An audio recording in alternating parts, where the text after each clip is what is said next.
So hello everyone दोस्तों, आज है हमारा इंजीनियरिंग मैथमेटिक्स की 1000 क्वेश्चंस की सीरीज का 65th वीडियो। सो फ्रेंड्स, बिना किसी बकवास के शुरू करता हूं हमारा आज का जो क्वेश्चन है। आज का क्वेश्चन क्या है? Solve differential equation. हमें डिफरेंशियल इक्वेशन क्या गिवन है? dy by d x plus x square is equal to x square and e to the power 3y। अब मैं अपनी भाषा में बोलूं तो मैं पहले तो यही बोलूंगा कि इस इक्वेशन को तमीज से लिखो। तमीज से लिखने का मतलब क्या है कि जो जो भी आपके पास वेरिएबल्स है उनमें से जितना कॉमन लिया जा सकता है उतना कॉमन लेके सेपरेट कर दो। तो यहाँ पर अगर मैं dy by d x is equal to लेके बात करूं तो यहाँ से एक्स स्क्वायर को RHS में ले जाऊंगा तो क्या आएगा? यहाँ से एक्स स्क्वायर कॉमन ले सकता हूँ and e to the power 3y minus 1 आ जाएगा। तो यहाँ पर LHS and is equal to RHS करता हूँ तो यहाँ पर dy और dx, यहाँ पर दो वेरिएबल्स में मैं इसको सेपरेट कर सकता हूँ ना इस इक्वेशन को, क्योंकि यहाँ पे ये पूरा तो y का हो जाएगा एंड ये x का हो जाएगा। इट मींस मैं यहाँ पे कौन सा मेथड अप्लाई कर सकता हूँ? Variable separable method. So variable separable method में हम क्या करते हैं, आइए देखिए। तो यहाँ पर पहले तो यहाँ पे dy है तो यहाँ से मैं dy को इस साइड ले आया तो 1 अपॉन में e to the power 3y minus 1 dy हो गया is equal to x square, ये dx को इस साइड ले गया।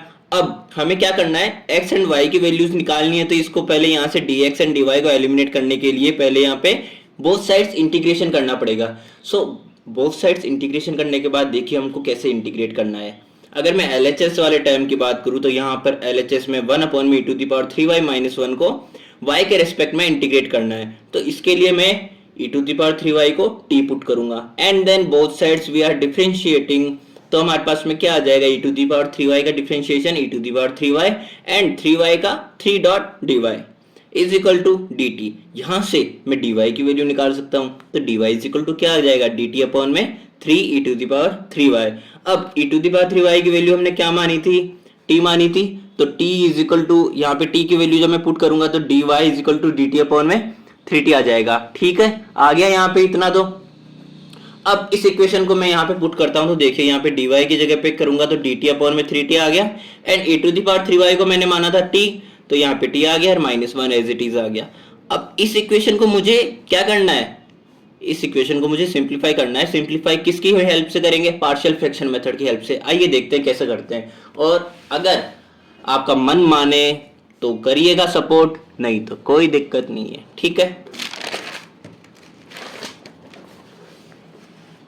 सो अगर मैं यहाँ पे पार्शियल फ्रैक्शन मेथड की बात करता हूँ तो मेरे पास में पार्शियल फ्रैक्शन मेथड का क्वेश्चन है 1 अपॉन में t एंड t माइनस 1। जहां पर अगर मैं हमारी इस क्वेश्चन में देखूं जिसका पार्शियल फ्रैक्शन हमें करना है वो नॉन रिपीटेड लीनियर फैक्टर्स है डिनोमिनेटर में, यानी कि यहाँ पे t की पावर 1 है दोनों साइड, तो इट मींस ये है linear factors. And non repeated means यहाँ पे t स्क्वायर भी नहीं है एंड t माइनस 1 का होल स्क्वायर भी नहीं है, तो ये क्या हो गया? Non repeated. तो जब ये कंडीशन हमारे पास, जब ये केस हमारे पास बनता है तो इसके फैक्टर्स कैसे होते हैं? a अपॉन में t एंड b अपॉन में t माइनस 1। अब यहां से अगर मैं इसका LHS ले लेता हूं तो यहाँ पे t एंड t माइनस 1, तो यहाँ पे a को किससे मल्टीप्लाई करेंगे? t माइनस 1 से एंड b को t से। अब देखिए जब हम दोनों साइड से इनको कैंसिल आउट कर देंगे तो यहाँ पे मेरे पास में 1 is equal to a of t minus 1 plus b of t। अब a और b की वैल्यूज हमको निकालनी है तो हम कैसे निकालेंगे? जब यहाँ पर अगर 1 की वैल्यू रख दूं तो मेरे पास में a तो 0 हो जाएगा पर b की वैल्यू आ जाएगी। तो अगर मैं t इज इक्वल टू 1 रखता हूं तो a of 0 plus b of 1 is equal to 1, यानी कि यहाँ पे b की वैल्यू क्या आ गई? 1। अब a की वैल्यू भी निकालनी है तो a की वैल्यू के लिए अगर मैं t की वैल्यू को 2 पुट कर दूं तो मेरे पास में 1 is equal to 2 minus 1 1 plus में 2t यानी कि 2b। तो 2b यहाँ पे अब मेरे पास b की वैल्यू है तो a की वैल्यू क्या आ गई? यहाँ से माइनस 1 आ गई। तो यहाँ से अगर मैं इसी इक्वेशन में वापस से a और b की वैल्यूज पुट कर दूं तो मेरे पास 1 अपॉन में t and t minus 1 is equal to minus 1 upon में t जो कि a की वैल्यू आई थी एंड 1 अपॉन में t माइनस 1 जो कि b की वैल्यू आई थी। ये हमारे पास क्या हो गया? पार्शियल फ्रैक्शन हो गया। अब आइए हमारे क्वेश्चन पे हम वापस से आ जाते हैं। तो क्वेश्चन पे क्या था? ये हमारा क्वेश्चन था, इसको हमने क्या किया?